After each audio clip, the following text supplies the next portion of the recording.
அண்ணா பல்கலைக்கழக மாணவி பாலியல் வன்கொடுமை வழக்கின் குற்றவாளி மேல்முறையீட்டில் தப்பாமல் இருப்பதை தமிழக அரசு உறுதி செய்ய வேண்டும் என்று அன்புமணி ராமதாஸ் வலியுறுத்தியுள்ளார்.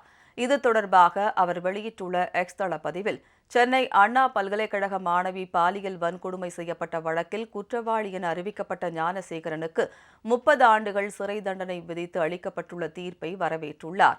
பாலியல் வழக்கில் குற்றவாளி ஞானசேகரன் மீதான 11 குற்றச்சாட்டுகளிலும் அவருக்கு அதிகபட்ச தண்டனை விதிக்கப்பட்டிருப்பது மிக சரியான நடவடிக்கை என்றும், இதற்கு காரணமான அனைவரும் பாராட்டத்தக்கவர்கள் என்றும் அவர் குறிப்பிட்டுள்ளார்.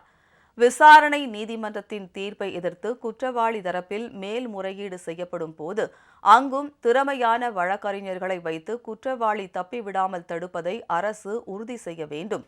பாதிக்கப்பட்ட மாணவிக்கான இழப்பீடாக குற்றவாளி செலுத்தும் ரூபாய் 90,000 தண்டத்தை வழங்கும்படி நீதிமன்றம் கூறியுள்ளது. இது போதுமானது அல்ல. பாதிக்கப்பட்ட மாணவிக்கு குறைந்தது 50 லட்சம் ரூபாய் இழப்பீடு வழங்க வேண்டும். இவை அனைத்துக்கும் மேலாக இந்த வழக்கில் தொடர்புடைய மற்றவர்கள் யார் என்ற வினாவுக்கு இதுவரை விடை கிடைக்கவில்லை. அவர்களை பாதுகாக்கும் செயல்களில் தமிழக அரசு ஈடுபடக்கூடாது. அவர்கள் யார் என்பதை கண்டறிந்து சட்டத்தின் முன் நிறுத்தி அதிகபட்ச தண்டனை பெற்றுத்தர தமிழக அரசு நடவடிக்கை எடுக்க வேண்டும் என அன்புமணி வலியுறுத்தியுள்ளார்.